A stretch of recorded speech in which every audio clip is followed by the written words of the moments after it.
Umula ng Diyos sa kagabi nang rumampa ang ilang kapuso stars sa victory party ng FHM Philippines 100 Sexiest Women. Ang gaganda, oh.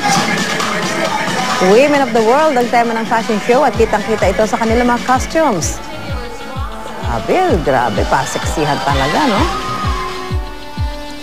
Ang hot mamas na sina Aubrey Miles, Sherry at Andrea Del Rosario, lutang ang kaseksihan at halatang pinaghandaan ng pagrampa. Conservative man ang suot ni Glyza De Castro, Era Madrigal at Raisa Senon, todo pa rin sa paghiyaw ang audience.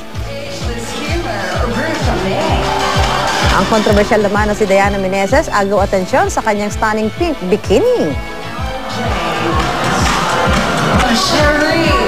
Kabaga naman ang first-timer na si Roxanne Barcelo, handang-handa naman daw sa pagrampa ang best friend niyang si Marian Rivera na hinirang na FHM Philippines Sexiest Woman.